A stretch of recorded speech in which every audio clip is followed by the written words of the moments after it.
Hi, I'm Paula Renova, and today we're going to talk about healing. What is healing anyway? But before we dive into this, make sure you subscribe to our channel and that you like this video and that you comment what you think and that you share it with people you know will benefit from this, because healing is something everybody should be familiar with, right? Understanding healing and benefiting from healing is something that we all want and we all need when we're not in alignment. And speaking of alignment, if we were to define what healing really is, I would say it's realignment in a nutshell. Because we were born to live in perfect health, perfect well-being, and joy. We were born for two reasons: to grow and to be happy. So if we're not growing as human beings in all areas of our lives, then we need healing. Something's stagnant, something is misaligned. And if we're not happy for some reason, because we cannot mistake growth for the whole reason why we're here, right? We need to be happy too. So sometimes success has a huge price tag. And a lot of people may be successful, but they're not really fulfilled and happy and joyful. So growth and joy, growth and happiness are the reasons why we're all in this world. And when we get misaligned, we need to go back to our healthy state, which allows us to grow and allows us to be happy. So healing or realignment, going back to your natural state of being, could happen or maybe needs to happen on a physical level or on an emotional level, on a soul level. Soul healing is what I work with. Financial healing sometimes is needed. And actually, anything that manifests in the physical world, in the material world, starts on the energetic level. So if we address the root causes energetically, matter realigns. And that is something that a lot of people don't really understand. And that's the whole reason why we're talking about healing here. Because healing needs to happen on a subtle level so that the material level will follow that. So since everything that manifests in the physical world happens first on the energetic level, the energetic level is where our emotions reside. So what I'm saying is that healing requires addressing our emotions. Happy people rarely get sick. When we're out of balance emotionally, it throws off our immune systems. Speaking of physical healing, healing of the physical body, but we can also talk about financial healing. Sometimes people have issues with their money. We can talk about straightforwardly about emotional healing, right? Sometimes we are very aware that our emotions are out of balance. So what we want to do with healing is realign our energy and go back to our natural state. And a lot of people say some people were born sick or some people were born emotionally unstable. That may be true, but we all have the potential of our natural state imprinted in the cells of our bodies. But we also have the imprint of imbalance in our soul. So that messes up the physical reality, not just the body, but also our manifested experiences. That's why I say physical body healing, financial healing. The reasons for those imbalances are all on the energetic level where our emotions reside, right? So the thing is, ultimate healing, if we align the energetic level, if we know that this emotion or this event, because stories are huge soul healers too, right? Behind a symptom on the physical body or a behavior that depletes people's finances or whatever it is that needs healing in a person's life, behind that imbalanced situation, there is an emotion and there's a story.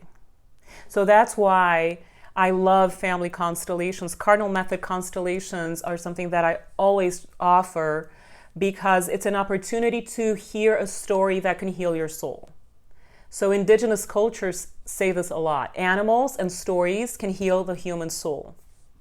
So there's always a story behind whatever needs healing. So healing includes stories too.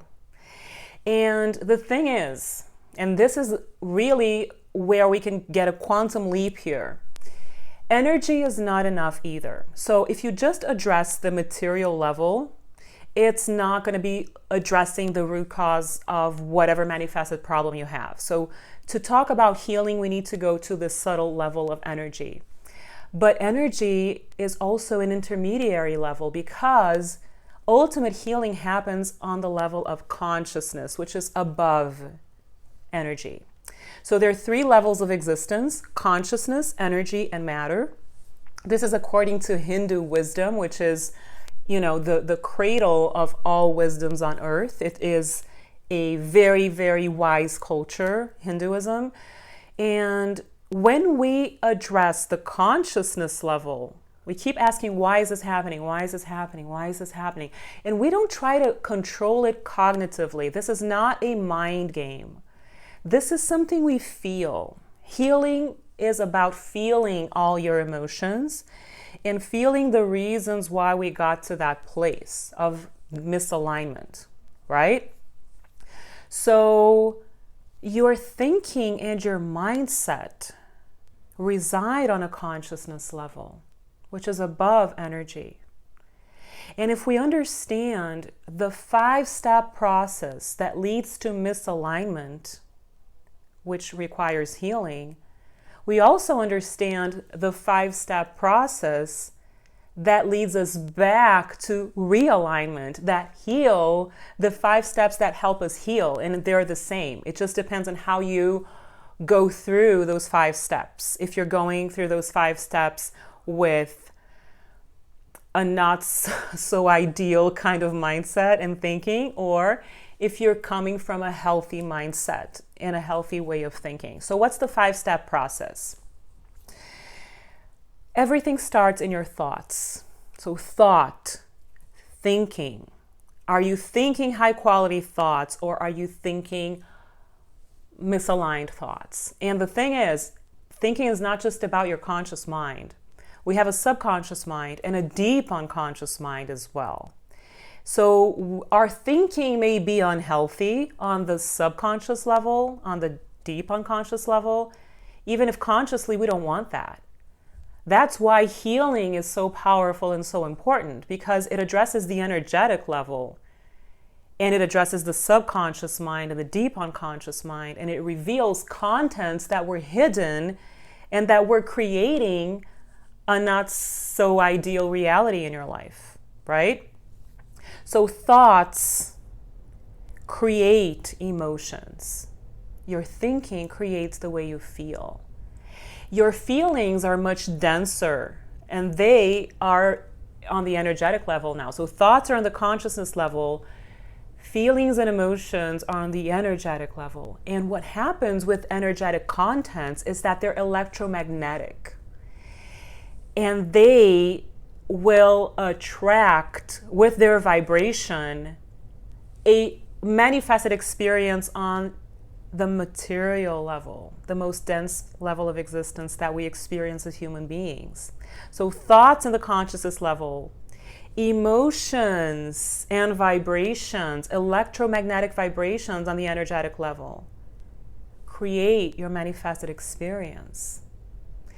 So the more you awaken your consciousness, the more you dive into high quality ideas, the more you educate yourself on a spiritual level, and the more you choose high quality thoughts, the better your life is going to be. When you start changing your thinking, you change the way you feel.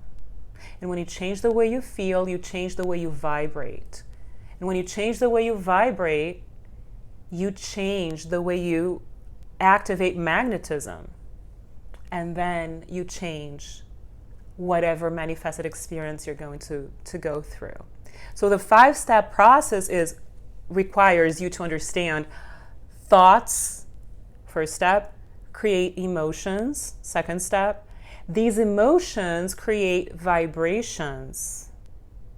And these vibrations create attractions because vibrations are electromagnetic. So the magnetism piece, the fourth step, is going to attract the fifth step, which is your manifested life experience. So ultimately, what is healing? Healing is realignment of thought, changing the quality of your thinking ultimately. Okay, and that will create a ripple effect like a domino in all the other steps that I have just mentioned here. And the thing is now, how do you do this? How do you heal, right? The first thing you should do, and this is something very powerful, is to acquire more knowledge about how consciousness works and operates. It's not just any kind of knowledge, it's spiritual knowledge, transcendental knowledge. Educate yourself spiritually, first thing I suggest.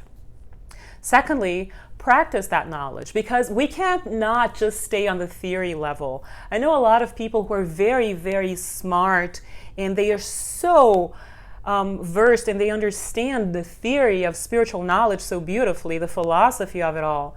But when it comes to practicing, it doesn't happen. So these people, they know the theory, but they haven't changed their thinking. So first and foremost, know the theory, the philosophy of spirituality. Secondly, practice that philosophy in your life. And thirdly, keep practicing. This may seem redundant, but it's not, because if we stay on the second step, if we stay in the first step, it's just theory, so it's just potential, it doesn't create any change. If we practice, we need to endure in our practice. We need to be resilient. It's very easy to give up, to start and not continue.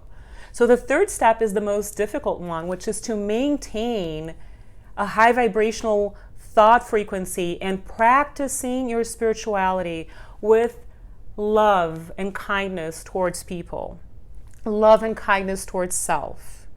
Ultimately, healing will come from love, self-love and love for others.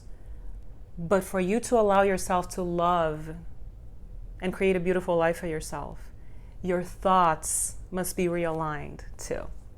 Okay? So that's what I wanted to share with you today. I hope it was clear and that it brings you joy, and I will see you soon.